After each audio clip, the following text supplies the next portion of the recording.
Hi hello வணக்கம் மகளே. இன்றைக்கி நாம் நைட் டின்னர் பட்டாணி வித் முட்டை குருமா எப்படி செய்யலாம் தான் டீட்டெயில்டாக பார்க்க போகிறோம். அதுக்கு நம்ம பட்டாணியை ஊற வைக்கணும். பட் நான் பட்டாணியை ஊற வைக்கலை. இப்போ இன்ஸ்டண்ட்டாக பட்டாணி ஊறி வரணுமே அப்படிங்கிறதுக்காக ஒரு ஹாட் பாக்ஸில் நல்ல வெந்நீர் எடுத்துகிட்டு அதில் பட்டாணியை போட்டு ஒரு மணி நேரம் நல்லா இருக்க மூடி வச்சுக்கிட்டா நல்லா ஊறி வந்துருச்சுங்க. இது நான் யூடியூப்பில் பார்த்தேன். இந்த டிப்ஸு உங்களுக்கும் தேவைப்பட்டால் நீங்கள் யூஸ் பண்ணிக்கோங்க. முட்டை எடுத்துக்கிட்டாச்சு. ஒரு கடாயில் எண்ணெய் விட்டு நல்லா உங்களுக்கு தேவையான வெங்காயத்தை நல்லா பொன்னிறமாக வர்ற வரைக்கும் நல்லா வதக்கி வச்சுக்கோங்க.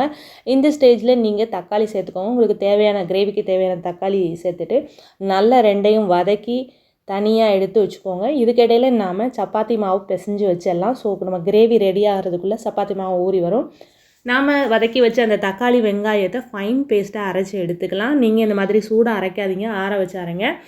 பெரிய கடாய் தான் நான் எப்போவுமே யூஸ் பண்ணுவேன். நீங்களும் பெரிய கடாயை எடுத்துக்கோங்க. பெரிய கடாயில் நாம் அரைச்சி வச்சு அந்த தக்காளி வெங்காயம் பேஸ்ட்டை போட்டு வதக்குங்க. என்னங்க அதே தக்காளி அதே வெங்காயம் தான்னு கேட்காதீங்க. தக்காளி வெங்காயத்தை வதக்கி திரும்பவும் அதை அரைச்சி வதக்கும்போது அதோட டேஸ்ட்டே தனியாக இருக்கும். இஞ்சி பூண்டு பேஸ்ட்டு தேவையான மசாலாக்கள்லாம் போடுங்க. தேவையான மசாலாக்கள்லாம் என்ன?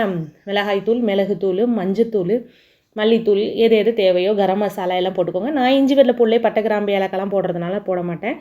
நல்லா வதங்கி வரவும் அதில் தண்ணியோட பட்டாணியை சேர்த்துக்கோங்க. தேவைப்படுற தண்ணியை சேர்த்து கொஞ்சமாக மல்லித்தூள் தூவி மல்லித்தூள்னே சொல்கிறேன், மல்லியை தூவி நல்லா கொதித்து வந்ததும் அதில் 2 முட்டையை கொட்டி ஊற்றிக்கோங்க. நான் எப்போவுமே கொட்டி தான் ஊற்றுவேன். நீங்கள் அவிச்சு வெட்டி கூட போட்டுக்கலாம். அது உங்களோட இஷ்டம்தான்.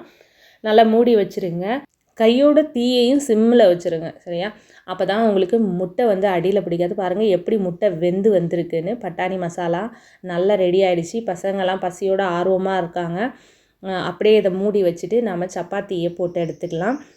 சப்பாத்தியை எப்போவுமே நல்லா ஊற வச்சு ஒரு அரை மணி நேரம் 1 மணி நேரம் ஊற வச்சு போட்டிங்கன்னா நல்லா உப்பி வரும் உங்களுக்கு. இந்த மாதிரி சப்பாத்தியை போட்ட பிறகு நல்லா 2 கையை வச்சு தட்டி எடுத்து ஹாட் பாக்ஸில் போட்டாச்சு. சப்பாத்தியும் ரெடி, பட்டாணி குருமாவும் ரெடி.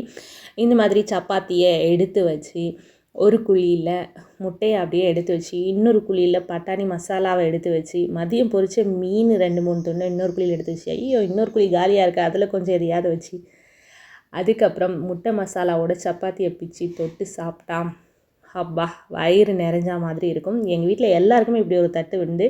ஏன்னா இந்த தட்டில் சாப்பிடும்போது இந்த தட்டில் வச்சு கொடுக்கும்போது பிள்ளைங்க 1க்கு 2 கூடுதலாக சாப்பிடுவாங்க. ஸோ எல்லாருக்குமே வச்சு கொடுத்தாச்சு. எல்லாம் நைட் டின்னர் சாப்பிட்டாச்சு. நீங்களும் உங்கள் பசங்களுக்கு இதே மாதிரி செஞ்சு கொடுங்க. ரொம்ப ஈஸியான ரெசிபி. தேங்க்ஸ் ஃபார் வாட்சிங். டாடா பாய்.